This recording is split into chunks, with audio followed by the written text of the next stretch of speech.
Hello বন্ধুরা, আমার নাম ঋক সরকার এবং আজকের ভিডিওতে আমরা আলোচনা করব ফ্যাক্টরস অফ এডুকেশন অর্থাৎ শিক্ষার উপাদানগুলি এবং শিক্ষার উপাদানের মধ্যে মেনলি আলোচনা করব আমরা শিক্ষার্থী সম্পর্কে অর্থাৎ স্টুডেন্ট সম্পর্কে।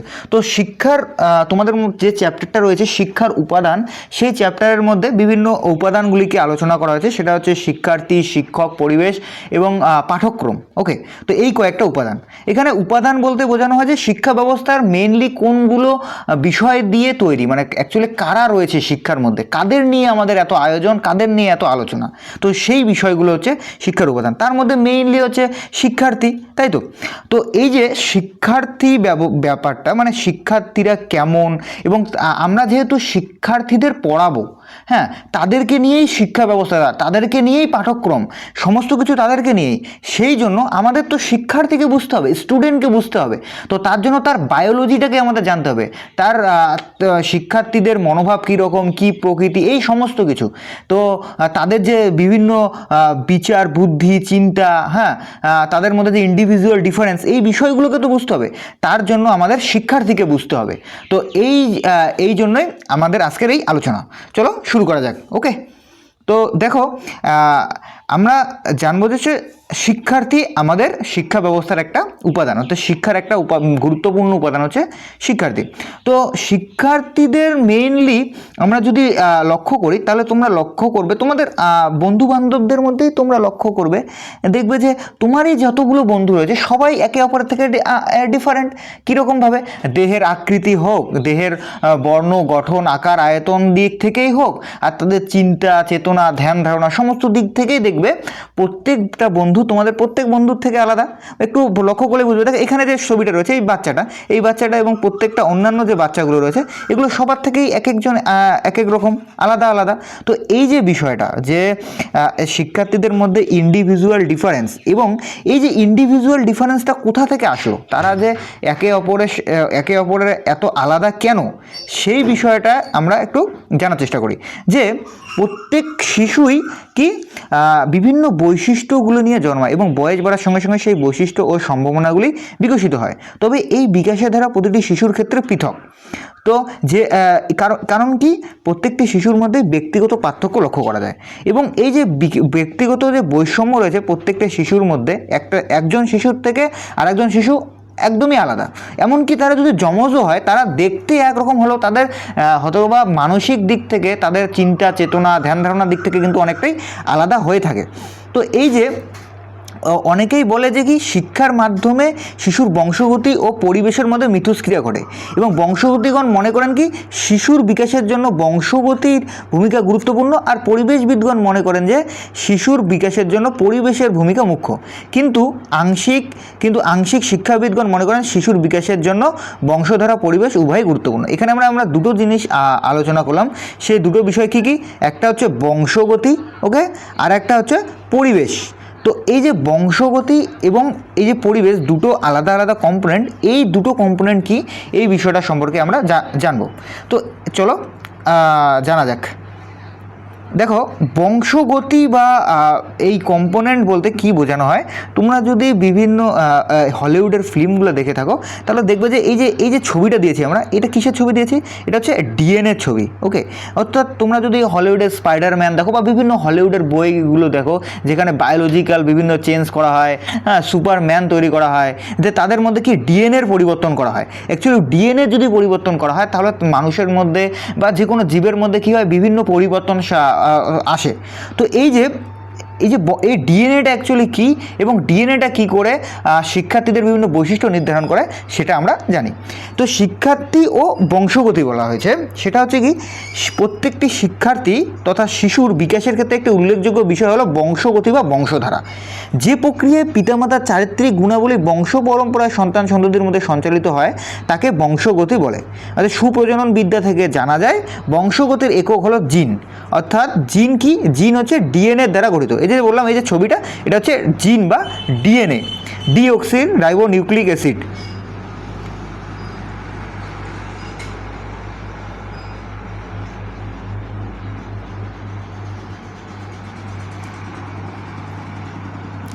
তো এই যে ছবিটা তোমরা দেখছো, এটা কিসের ছবি? সেটা হচ্ছে ডিএনএর ছবি। তো এই যিনি হলো বংশগতির ধারক এবং বাহক, এই ডিএনএকেই বলা হয় বংশগতির ধারক এবং বাহক। এছাড়া এই ডিএনএর দ্বারাই মানুষের মধ্যে বিভিন্ন শারীরিক এবং চারিত্রিক গুণাবলী মানে নির্দিষ্ট হয়, ওকে, বা নিয়ন্ত্রিত হয়। মানে বংশগতি দু ধরনের হতে পারে, একটি হচ্ছে কি দৈহিক বংশগতি এবং অন্যটি হচ্ছে মানসিক বংশগতি।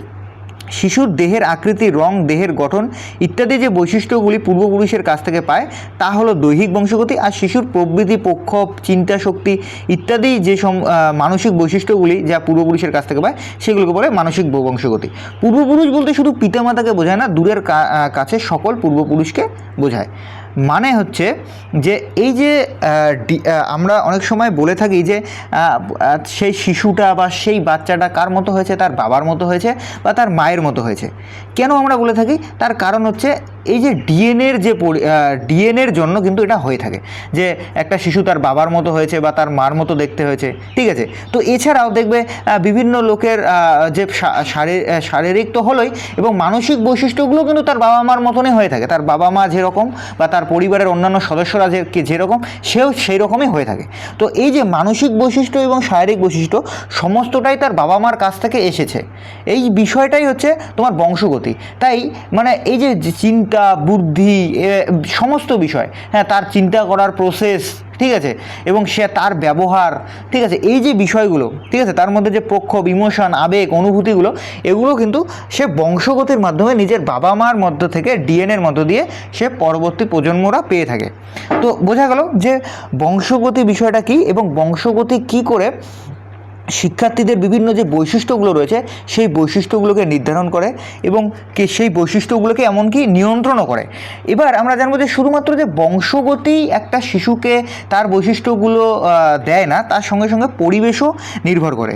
ওকে, এই যে বংশগতি তো আছেই এবং বংশগতির সঙ্গে সঙ্গে পরিবেশও একটা বিশাল ভূমিকা পালন করে। তো পরিবেশ কী করে ভূমিকা পালন করে চলো জানা যাক। তো এই দেখো এখানে দিয়েছি যে ছবিটা দেওয়া আছে, সেই ছবিটায় দেখতে পাচ্ছ তোমরা যে একটা বাচ্চা তার বাবা মার সঙ্গে খেলা করছে, বা সে তার বাবা মারা তাকে কীরকম এনভায়রনমেন্ট দিয়েছে বা কীরকম পরিবেশ দিয়েছে তার বড় হয়ে ওঠার জন্য। তাকে সঠিক সুস্থ পরিবেশ দেওয়া হয়েছে না তাকে কোলাহলযুক্ত বা অসামাজিক একটা পরিবেশ দেওয়া হয়েছে? এই দুটোর উপর নির্ভর করে কিন্তু বিষয়গুলো পরিবর্তন হয়। দেখো জানা যাক যে পরিবেশ কী করে ভূমিকা পালন করে। যে পরিবেশের মাধ্যমে শিশু কি হয়, পরিবেশ ছাড়া মানুষের ব্যক্তিগত কোনো অস্তিত্ব নেই। অর্থাৎ একটা শিশু কি হয়, পরিবেশের মধ্যেই বড় হয়, পরিবেশের মধ্য থেকেই সে ছোট থেকে ধীরে ধীরে বড় হয়। তাই তার যে তার সামাজিক পরিবেশ এবং তার প্রাকৃতিক পরিবেশ, তার সমস্তটাই কিন্তু খুব শিশুর উপর প্রভাব বিস্তার করে। ওকে, এই যে কি বলা হয়েছে যে জন্মসূত্রে প্রাপ্ত সম্ভাবনাগুলি যেহেতু পরিবেশের সঙ্গে ক্রিয়া প্রতিক্রিয়ার মাধ্যমে পূর্ণতা লাভ করে, তাই প্রত্যেক অভিভাবক শিক্ষকের উচিত অনুকূল পরিবেশের সৃষ্টি করা। মানে আমরা বংশগতির মধ্য দিয়ে তো বিভিন্ন বৈশিষ্ট্য, বিভিন্ন গুণাবলীগুলো বাবা মার কাছ থেকে পেয়ে থাকলাম, কিন্তু এই যে বৈশিষ্ট্য বা গুণাবলীগুলি কি করে আমরা এগুলো তো এই গুণাবলীগুলো তো পরিবেশের মধ্য দিয়ে ক্রিয়া প্রতিক্রিয়ার মধ্য দিয়ে বড় হচ্ছে। একটা বাচ্চা তো সবসময় একটা তার নিজের পারিবারিক পরিবেশে, তার সামাজিক পরিবেশে, তার স্কুলের পরিবেশে বড় হচ্ছে। তো সেক্ষেত্রে তাদের সঙ্গে ক্রিয়া প্রতিক্রিয়া হচ্ছে, তাই ক্রিয়া প্রতিক্রিয়ার জন্যে বিভিন্ন তাদের বংশগতি বা তাদের চিন্তাধারাগুলোও অনেকটা পরিবর্তন হচ্ছে, তাই তো? তো সেক্ষেত্রে একটা পরীক্ষা করেছে হচ্ছে গ্ল্যাডিস ও হেলের নামক যমজ সন্তানের উপর পরীক্ষা থেকে জানা গেছে যে সেখানে তিনি দুজন যমজ সন্তানকে বিভিন্ন পরিবেশে রেখেছিলেন, দুটো আলাদা আলাদা পরিবেশে রেখেছিল, এবং পরবর্তীতে দেখা গেছিল যে তারা সন্তান দুটি যমজ হওয়া সত্ত্বেও পরিবেশের ভিন্নতার কারণে যে সন্তানকে খুব ভালো পরিবেশের মধ্যে রাখা হয়েছিল, হ্যাঁ, যথার্থ পরিবেশের মধ্যে যত্ন করে লালন পালন করা হয়েছিল, সেখানে সেই সন্তানটি বিদ্যা, বুদ্ধি এবং দৈহিক আচার ও গঠনে অন্য থেকে আলাদা হয়েছিল। সে যমজ হওয়া সত্ত্বেও তার অন্য যে ছিল তার থেকে আলাদা হয়েছিল। তো সেখান থেকে বোঝা গেল যে এই পরীক্ষা থেকে আমরা বুঝতে পারি যে পরিবেশের কতটা গুরুত্বপূর্ণ ভূমিকা রয়েছে আমাদের এই শিশুর বিকাশে, শিশুর দৈহিক বিকাশ, সামাজিক বিকাশ এবং অলরাউন্ড ডেভেলপমেন্টের ক্ষেত্রে, বা একটা শিশুকে মানুষের মতো মানুষ তৈরি করতে। ওকে, বোঝা গেল যে পরিবেশটা কতটা ইম্পর্টেন্ট। তাই বলে যে একটা শিশুকে মানুষ করতে গেলে তাকে সঠিক পরিবেশ দেওয়া যেন হয়।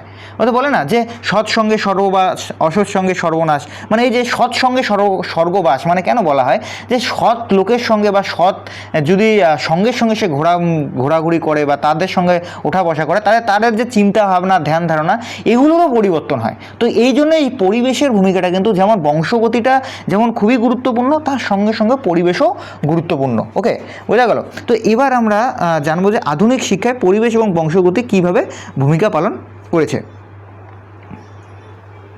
আধুনিক শিক্ষার ক্ষেত্রে পরিবেশ এবং বংশগতি বিভিন্ন ভূমিকা পালন করেছে। সেটা হচ্ছে, দেখো আমি লিখেছি যে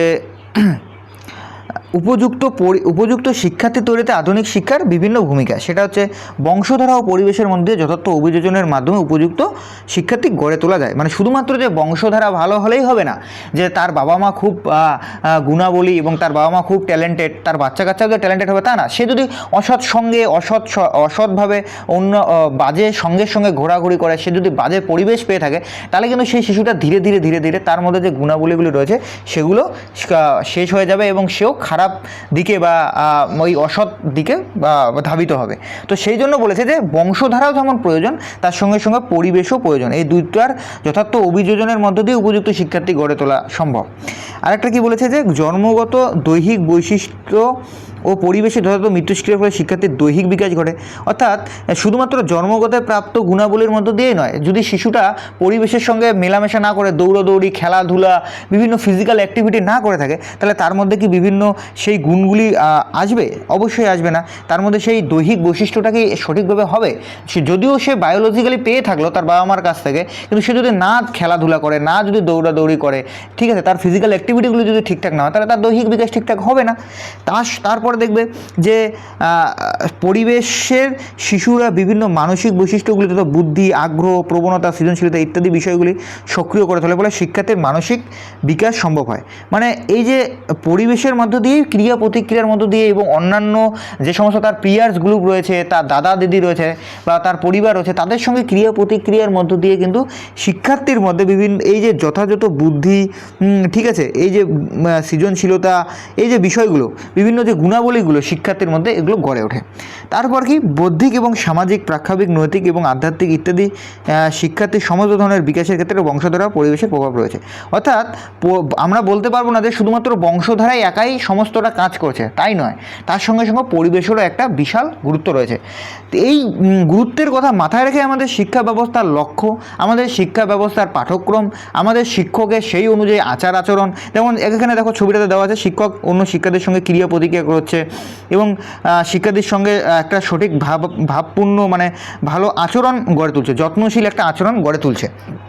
তো এই যে বিষয়গুলো যে আমরা জানতে পারলাম যে বংশধারা এবং পরিবেশ উভয়ই যেহেতু শিক্ষার ক্ষেত্রে এবং একটা শিশুর বিকাশের ক্ষেত্রে গুরুত্বপূর্ণ, তাই আমাদের উভয়ের কথা মাথায় রেখে উভয়কেই চিন্তা করে আমাদের শিক্ষার লক্ষ্য থেকে শুরু করে, শিক্ষার পাঠ্যক্রম থেকে শুরু করে এবং শিক্ষা যে সমস্ত বিষয় আমরা নির্ধারণ করব, কীভাবে শেখাবো, শিক্ষক কীভাবে শিক্ষার্থীদের সঙ্গে ইন্টারঅ্যাক্ট করবে, হ্যাঁ, তাদের মধ্যে যোগাযোগ গড়ে তুলবে, সেই বিষয়টা মাথায় রেখে আমাদের তুলতে হবে। তাই এই বিষয়ের শিক্ষার্থীকে আমরা জানলাম, বোঝা গেল এর প্রয়োজনীয়তাটা কেন, আমরা কেন এই বিষয়টা আলোচনা করলাম, শিক্ষার্থীর এই বায়োলজিক্যাল বিষয়টা, বংশগতি কেন প্রয়োজন, পরিবেশ কেন প্রয়োজন, বোঝা গেল।